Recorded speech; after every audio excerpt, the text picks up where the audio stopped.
Good evening, everyone. I'm Reverend Richard Burdick, and it's my pleasure to invite you into our Wednesday night experience here at Unity North Atlanta. I invite you to join me in just taking a breath, a collective breath. If you're watching now or if you're watching a week from now, breathe with me and release anything and everything that would keep you from having an experience of the divine essence of your very soul here this evening. I'm here tonight with Reverend Laurelyn Bellamy and Michael Burke, our poet laureate. We're going to be sharing an adventure with you tonight, a quiet adventure, a reflective adventure, one that is going to focus on the theme of forgiveness and the many aspects of forgiveness. We'll talk a little bit about surrender. We'll talk a little bit about getting rid of judgment. Talk a lot about releasing and freeing ourselves from bondage.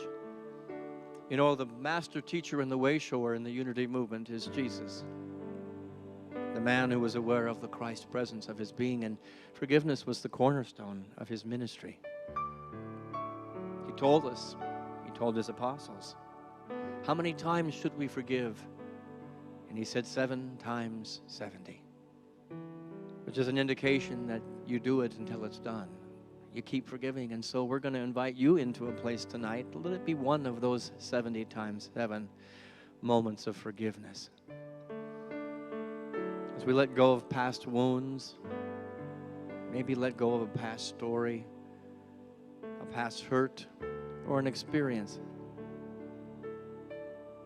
Jesus told us that before we come to the altar, if we have a problem, or our brother or sister has a problem with us, to go back and take care of business. He truly understood that we cannot find the presence of God if we have that unfinished business. And so once again, take a breath with me, and let's take care of business so that we can find that God essence. Certainly in his greatest teaching, he said, forgive us our debts as we forgive our debtors. A law of cause and effect. As we forgive, we too will be forgiven. And maybe even the harshest of experiences that you've had, we can take Jesus' final words right there towards the end of his life as he was making his transition to the higher dimension. Forgive them, Father, they don't know what they're doing. Perhaps we can look with the eyes of compassion tonight instead of judgment and resentment, and release any and all things that have kept us in bondage. Take another deep breath.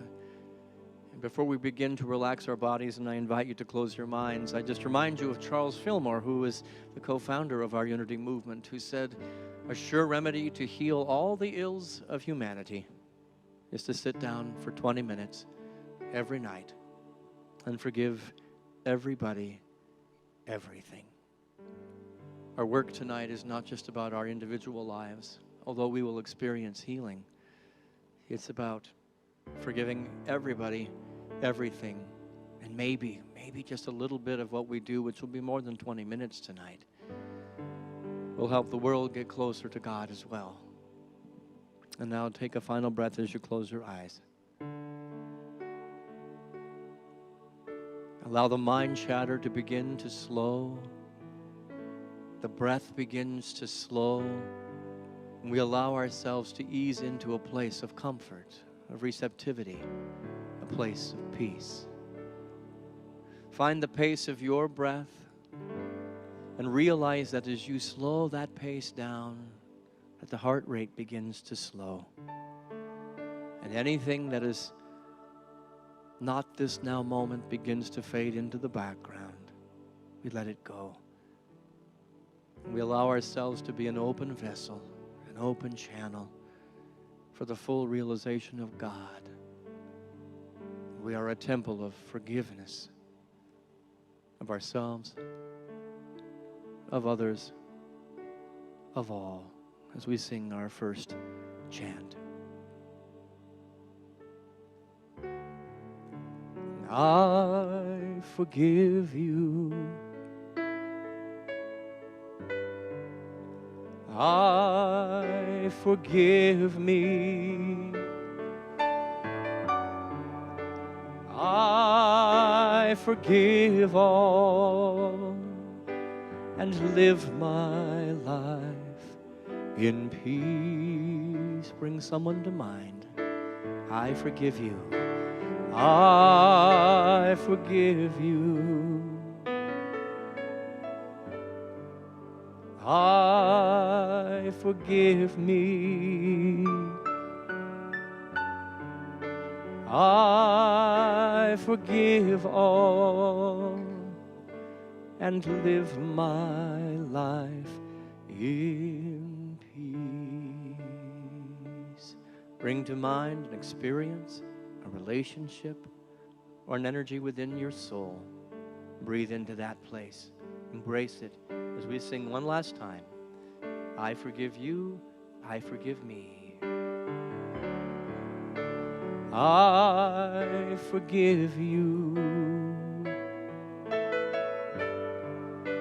I forgive me. I forgive all and live my life in peace.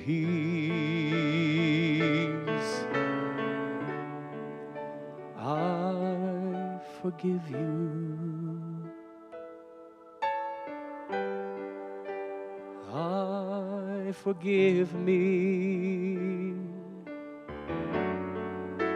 I forgive all and live my life in peace. From that peaceful place, I invite you to welcome in our first poem of the evening.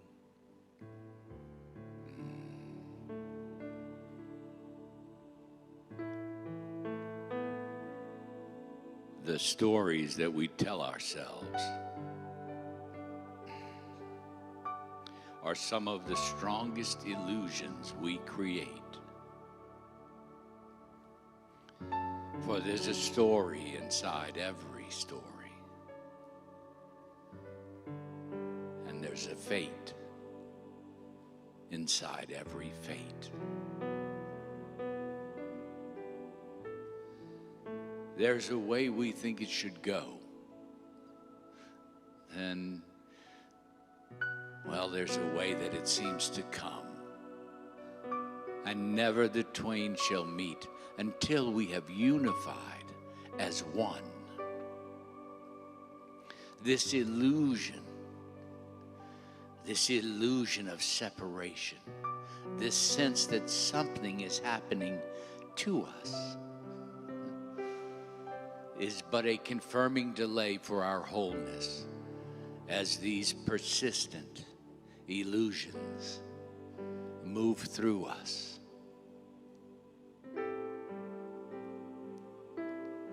For until we see the illusion no more, only the truth of the moment to be, shall we realize that nothing is happening to us It's happening for us eternally.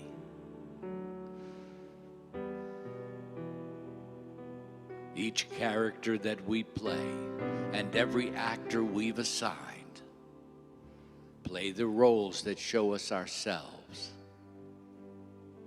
until we are no longer blind. Then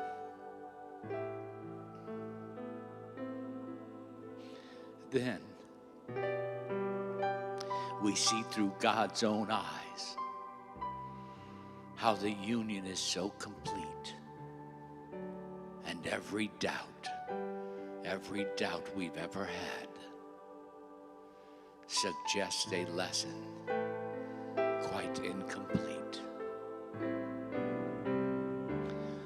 For until we see that we are all, including every judgment we've ever made, we shall dance inside these illusions, deliriously dismayed, judging things with right or wrong, and labeling good or bad. These are the mayhem of mythos, these illusions that drive us mad. For each of us are saints who often believe we are sinners. And though 1,000 lives we've lived, we are forever just beginners. We are playing every role. We are the gist of every story.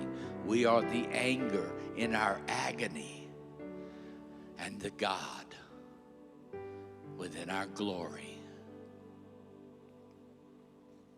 For everything we need to know is already deep within our clay. Let's watch the stories we tell ourselves and not allow them to guide us astray. For we are more than the stories we tell. We are the source from whence they arrive. And you know, source has no need for mayhem or the mythos that keeps it alive.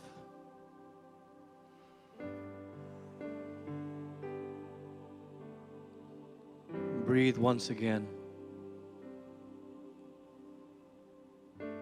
Living in this energy of release, of myth, knowing that it's all made up. It's all made up. And it's all real. Tonight, can we surrender? Can we surrender completely to the unknown, to the mystery? Forgiveness itself is a great surrender that allows us to fall into our myths, our stories, and then transcend them. And in doing so, we are changed. We are changed at depth. I forgive you. I forgive me. Everything that I've been holding on to, I let go. I surrender. I surrender. I'm ready for my change. I'm ready for my change. I forgive you. I forgive me. Everything that I've been holding on to, I let go. I surrender. I surrender. I'm ready for my change. I'm ready for my change. Picture yourself right now falling back into the arms of all creation, of every moment that brought you to the precipice of the now moment. Open and fully receptive to let it all go. I forgive you. I forgive me. Everything that I've been holding on to, I let go. I surrender. I surrender. I'm ready for my change.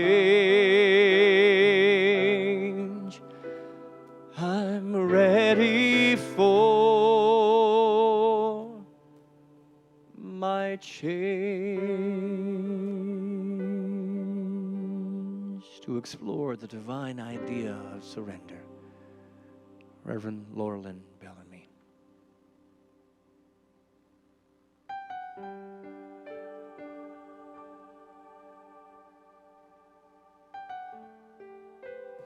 There are no accidents, including forgetting to turn on your microphone. I surrender. That's a tough one for me. Until I remembered something as I was listening to Richard singing, and that was the key to learning how to forgive was given to me, a couple of decades ago by my mentor, a Unitarian Universalist minister named Francis West. Forgiveness, she said, is not about picking up where you left off as though you've been given some kind of cosmic eraser and you just delete, and you just go back to the way things were and everything's hunky-dory. She said you may sometimes discover that getting to a place where you can forgive someone else who may not even recognize that they've done something that for which they might ask forgiveness is the best thing you can do for you, not the person who you felt inflicted it upon you. And there are no coincidences, because up until tonight, there is someone in my family with whom I'm very close by birth, who has continued to find ways to try to injure me through telling stories that are fictional. And then they come back to me roundabout, sometimes a year later, sometimes 2 years later. And I would get really upset with her. And through gritted teeth, after a while, I would say, oh, I forgive her. I forgive her. And tonight, I realized that the one time somebody came to me asking for forgiveness, I didn't even know what she had done to drive her to ask me for forgiveness. And I said to her, let's call her Helen. Helen, what do you think you did to me? She said, it was very cruel. I can't talk about it. And I kind of nodded. And I said, so I will never know what it is you're asking forgiveness for. And she said, yes. And she was blocking my exit from the room. And I said, well, sure, sure, I forgive you. And she then stepped aside and let me pass. And I've been haunted by that exchange for 2 decades now. And my mentor in preparing me for ministry said, I think you're confusing forgiveness with nostalgia, that if you say some magic words, you'll return to some halcyon moment in time when your relationship was perfect, and all you have to do is say the magic word, I forgive you, and you can go back to that moment. And she said, my experience is that that's not how it's worked for me. For me, it's just about saying, I cut the cord of all the negative, hurtful emotions that got triggered in our exchange, and I forgive you. It doesn't mean you have to resume a relationship with that person. It doesn't mean you have to forge a new relationship with that person. It's a way of coming to a place where you can look into their eyes and say, yes, I forgive you. And that was profoundly liberating, because I couldn't for the life of me understand how I could forgive someone who was confessing something that I have no idea was about.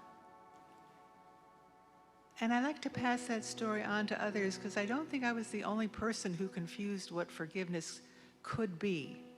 You know, where they step into my confessional as if I were a Catholic priest, and they make a full and free confession, and then I'd say, you know, give me 5 Hail Marys and call me in the morning. It was so free to realize that the magic was not in the words, it was in me feeling released from being injured, released from feeling clueless, released from feeling stupid or silly or clumsy. I had been released. I could look into her eyes and say, yes, Helen, I forgive you. Flash forward 2 decades, and since we are in the same alumni group, I have read that Helen is suffering from a terminal form of cancer now. And the gift to me is that because I unconditionally forgave her for something that I still don't know what she did, I'm free to walk this last journey with her, even though she's not aware of it. But God's aware of it, and her soul is aware of it. And I can walk that last journey with Helen and know that she is a child of God, just as we all are. And pretty soon she's going to make an amazing transition, and she will be at peace. So forgiveness for me is surrendering my injury as the most precious offering I can put on God's altar. My pain, my humiliation, whatever it is, I just take it to the altar. Because at that moment, it's the most precious gift I can give up. And I invite you to think about that. Sit for just a few moments in the words that have been shared. And the idea that the great paradox, that by surrendering, I find my freedom. Just a few moments in the silence.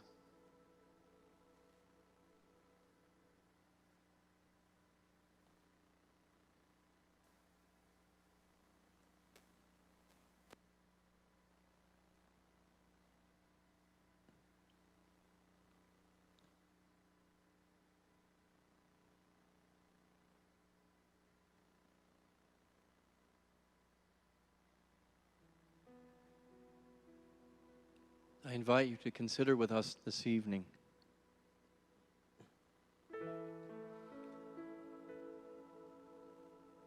that in surrendering, we don't just find our freedom, but that we create an energetic field that holds the possibility for freedom for the one who's either offered or asked for forgiveness as well. A higher vibration, a higher truth has now been opened up, a portal of existence for not just the two of us, but for the whole world. In Hawaiian tradition, they have a ritual called Ho'oponopono. Ho'oponopono. Which is I'm breathing in all of that judgment and pain and story of the world, and that I am the living, breathing energy of transformation. That as it is for the one, it will be for the whole. I breathe in all of the unforgiveness of the world, and I own it as my own, for we all are one. And then I release it, and it has become love. That which was fear has become love. That which was pain becomes love. And they use the words in the Ho'oponopono tradition. I'm sorry. Please forgive me. Thank you. I love you. I'm sorry. Please forgive me. Thank you. I love you. I'm sorry. Please forgive me. Thank you. I love you. I'm sorry. Please forgive me. Thank you. I love you. Sing with me. I'm sorry. Please forgive me. Thank you. I love you. Bring the world close. I'm sorry. Please forgive me. Thank you. I love you. Feel the earth. See the earth. Bring all creation into this moment and know that you are powerful enough to hold it all and to transform it all. I'm sorry. I'm sorry. Please forgive me. Thank you. I love you. I'm sorry. Please forgive me. Thank you. I love you. One last time. I'm sorry. Please forgive me. Thank you. I love you.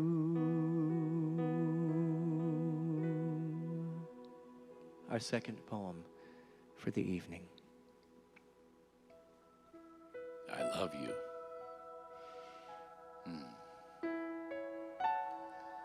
What we see as loss, the universe sees as life. Space between us is not a separation. Space between us is the way time makes a clock. It's the way the divine allows us to feel we have a second chance when there's only ever a first time. There's nothing to redo. You never did it wrong. You never did it wrong. Divine order is never out of order. Divine order is never out of order. Our perception of the clock face, our view of time being wasted, is what wastes our time. The only thing that needs to be fixed is our perception that things need to be fixed. Settle into the groove. Yeah, settle into the groove like a needle on a record. Let your music play. Let the beat sing. Sometimes, sometimes we get beat up. And sometimes we get beat down. It's all part of the groove. Sometimes our music is immaculately harmonious. Other times, amazingly discordant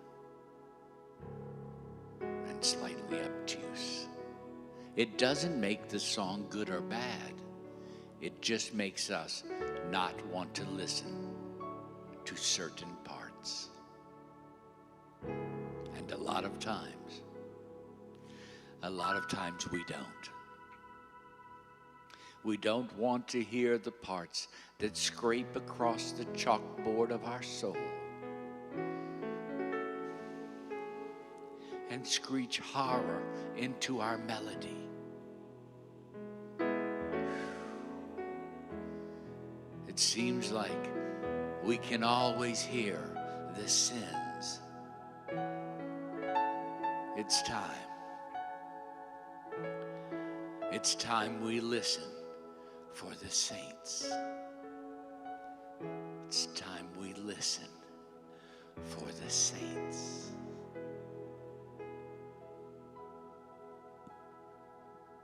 Let's sit for a moment in our second period of silence, listening for the saints, feeling the groove, surrendering all judgment.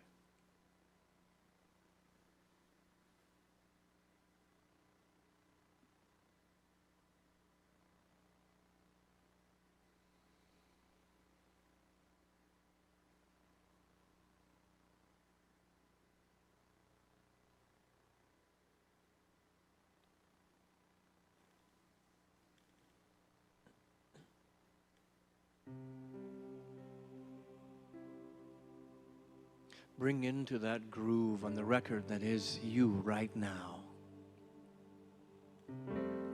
one more person or one more part of yourself that has been in a place of judgment.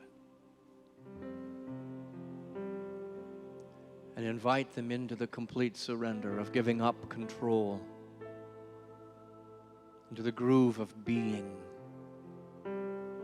into the space of presence, into the thought and the feeling of non-resistance. The saints live in the groove of love and love alone, God and God alone. And there is no space for judgment, no need to control, and no room for resistance. It's all been given up. I give up judgment. I give up control. I give up resistance and free my soul. I give up judgment. I give up control. I give up resistance and free my soul. Breathe once again. Recenter, refocus. Your soul is free of the bonds and the chains that exist outside the groove of God and outside the groove of love. Let it all go. Forgive yourself. Forgive all others. Free all creation. I give up judgment. I give up control. I give up resistance and free my soul. I give up judgment. I give up control. I give up resistance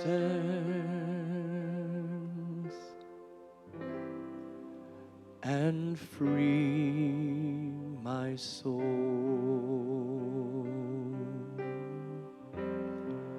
And free my soul.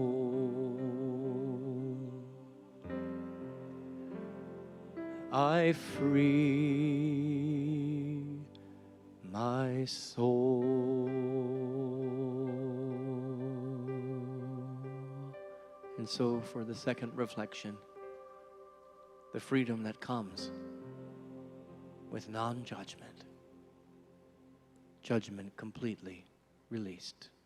Laura Lynn? I just got a picture of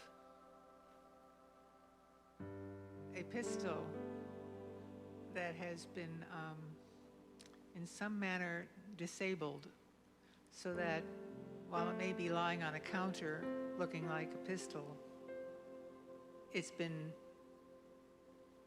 I'm going to mix metaphors, defanged. Non-judgment is a sticky, sticky place for me. I remember when I was pregnant the first time and delivered a healthy baby boy, and I was talking with my minister, and I said, you know, I'm really up against a stumbling block here, because up until I became a mother, this idea of turning the other cheek and forgiving somebody seemed relatively easy for me. I could go into my head and psychologize with myself and fix it and move on. But I'm wrestling with the fact that if anybody puts a hand on my child, I will kill them. And I know that's not what's in the Bible. What should I do? Now that I'm a minister, I feel like apologizing for putting him on the spot, because I don't know what I would have said to me at the time. What he said to me at the time was, why don't we focus on things that are more likely to encounter, you're likely to encounter in this life? And it was like, I can't imagine anything else that might do that. But I think that was the stumbling block for me. It was this idea that if I were to forgive, let's say, Helen, that I was saying, it's all right. Everything's fine now. Let's not talk about it. But that's not what it's about. The idea of surrendering judgment gives me a moment of separation from loading that pistol and pulling back the pin. It gives me a moment to focus on freeing myself of bondage, just focusing on trying to be the child of God that God intended me to be. And that's a very powerful gift that each of us has. If we can get to that place where it's not about good old times and going back to where we were or rewriting history, it's about cutting that cord to that injury and just letting it heal cosmically, divinely, in God's love. And it's such a gift to realize that I didn't have to worry about what's next. I just have to say, that was then, this is now, and I'm free, and I forgive her, and I hope she's free too. May it be so.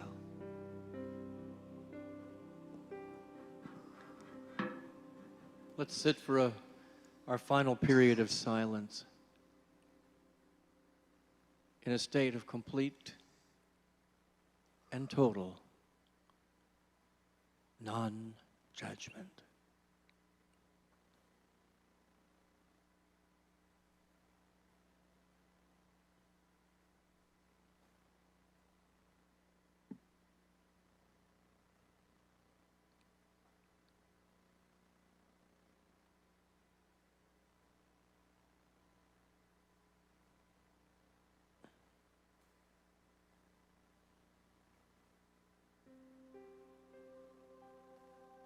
Consider with me that when we can find that place of surrender and release and non-judgment, that we have new eyes, new ears, and a new heart and a new spirit by which we can see the one that we have made the other. And maybe, just maybe, there's a lesson there for us. To see more rightly, to hear more rightly, and to feel more rightly. There's a moment in the Older Testament where a man wakes from his sleep and he says, surely God was here and I didn't know it. Surely God was right here in the midst and I didn't see it. Surely God was right here the whole time and I couldn't hear it or feel it. Surely the presence of God is in this place. I invite you to put on the skin of one other person. Maybe somebody you've thought of this evening, or somebody that's new. Or maybe it's seeing yourself more rightly. But open your heart and your eyes to allow understanding to emerge and to see that God was there the whole time. I open my heart to what you know, so I can stretch, so I can grow. My feelings toss me to and fro. I open my heart to what you know. Beyond the feelings which often lie to us, I have a more open and receptive ability to see God. I open my eyes to what you see, to understand what love can be. My feelings get the best of me. I open my eyes to what you see. I open my ears to what you hear, so I can keep love ever near. My feelings make it so unclear.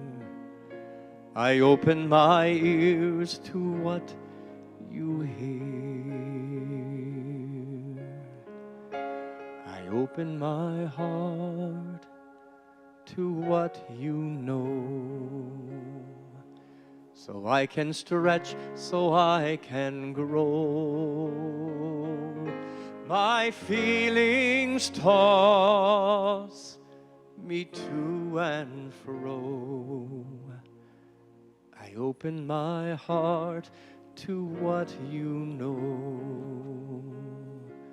I open my eyes to what you see.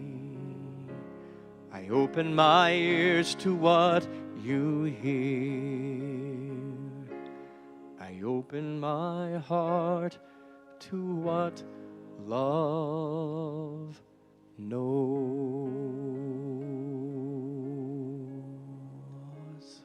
And from the place of understanding, our final poem of the evening.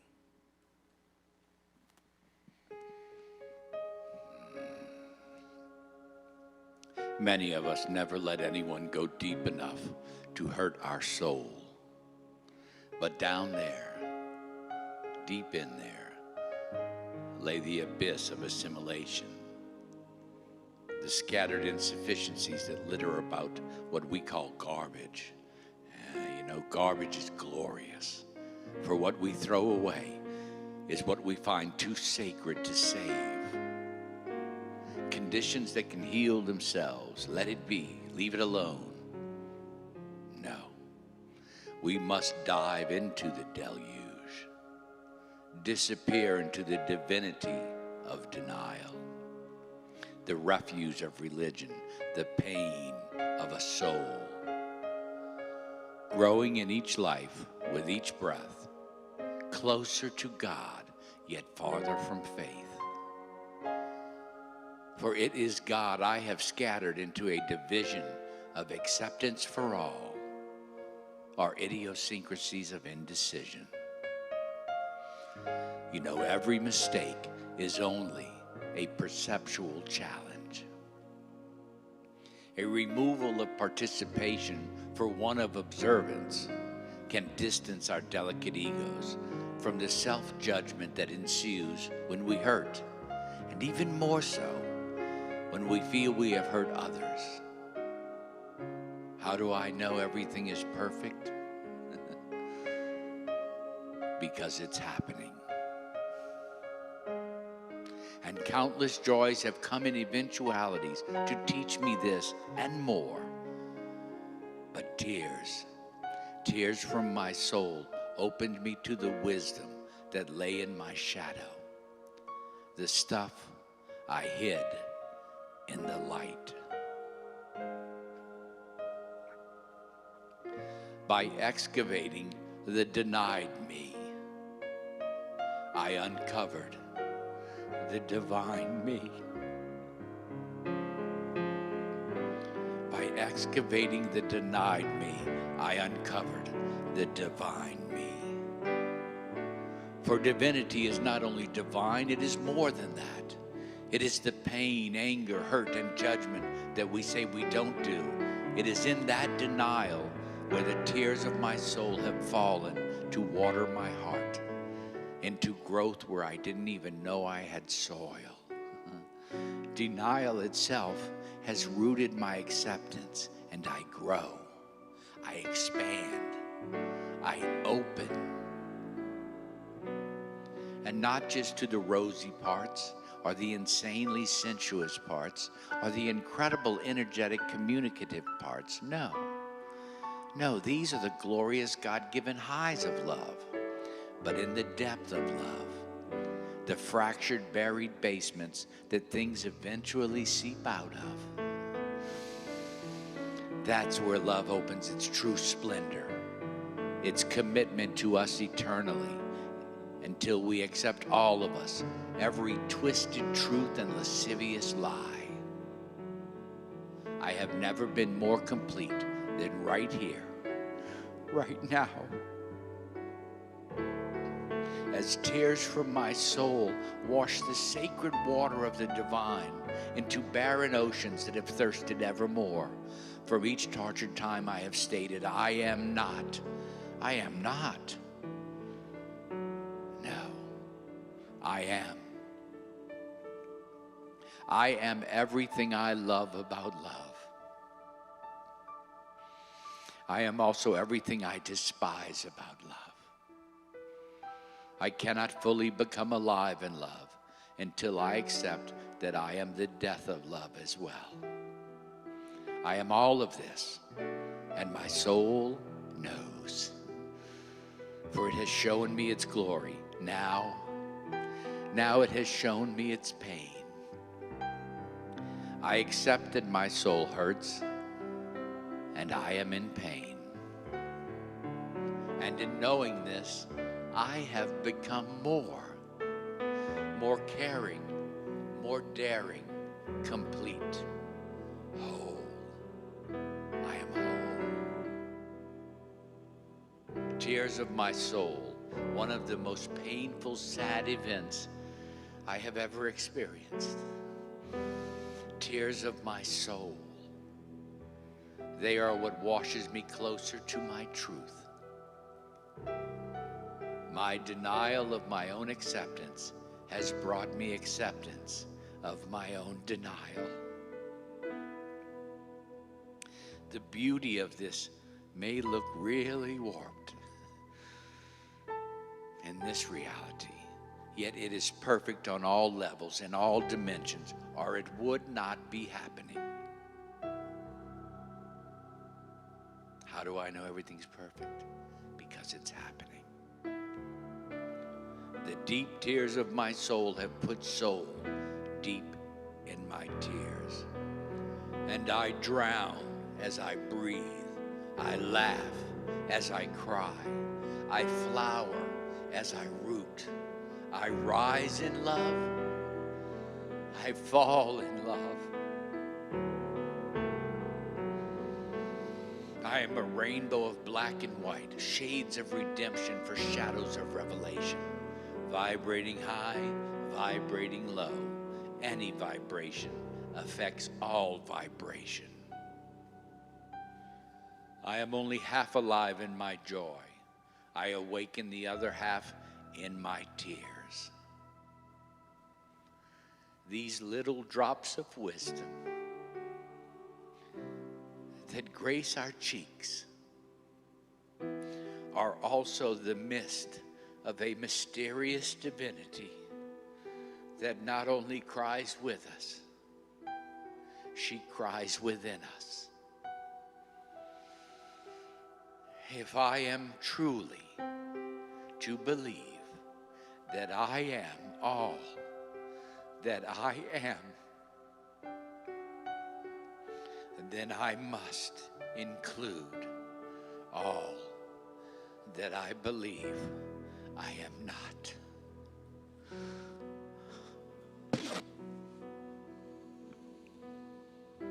I release, Spirit fills my soul. I let go. I release, Spirit fills my soul. I let go.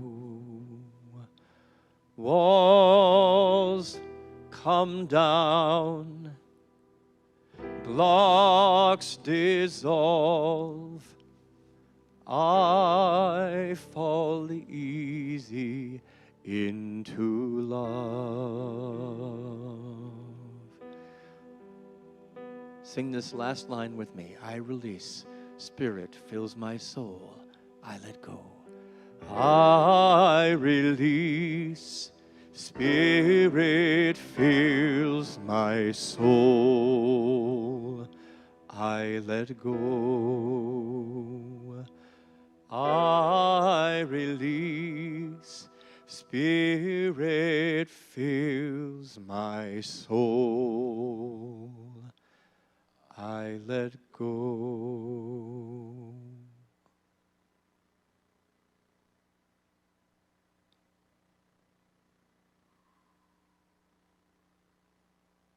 And so we let it all go. All of it. Every word spoken that represented an idea, a feeling, an experience, a story, a habit, a thought within you, let it go. And let us fall easily into the arms of love. And so it is. And so it shall be. Aho and amen.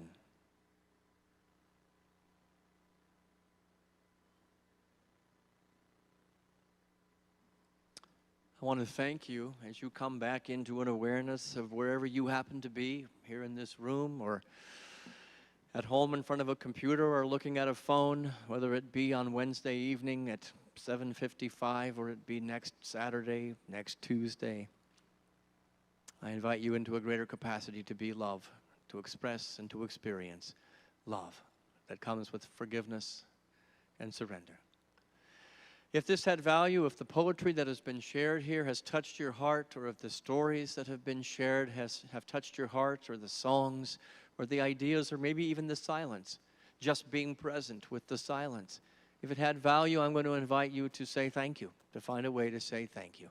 There's many ways you can do that. I'm going to invite you into a monetary way. A text to give is very simple. Those of you who are watching us around the country, it's a way you can say, I believe in the work that's being done at Unity North. Text the number to 73256. Just put Unity North and the dollar amount you'd like to give. It's very, very simple. It's very easy.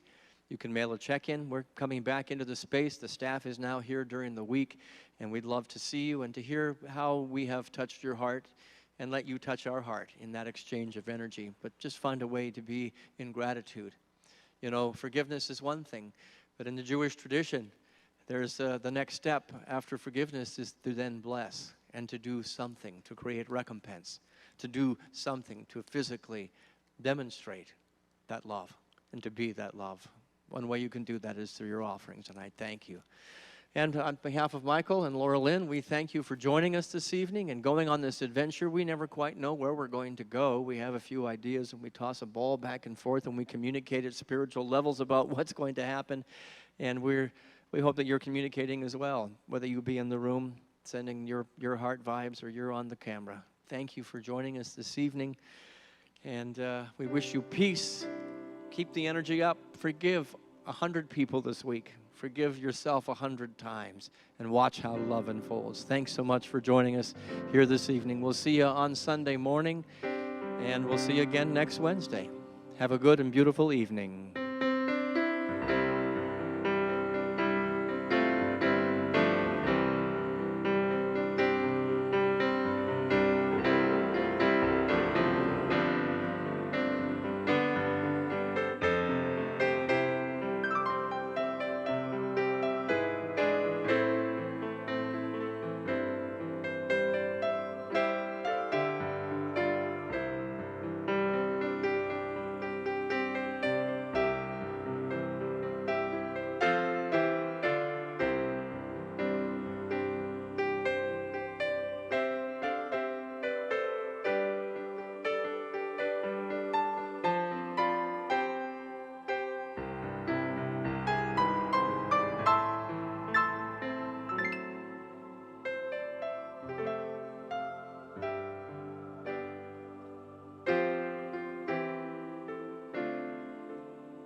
Good night, everyone.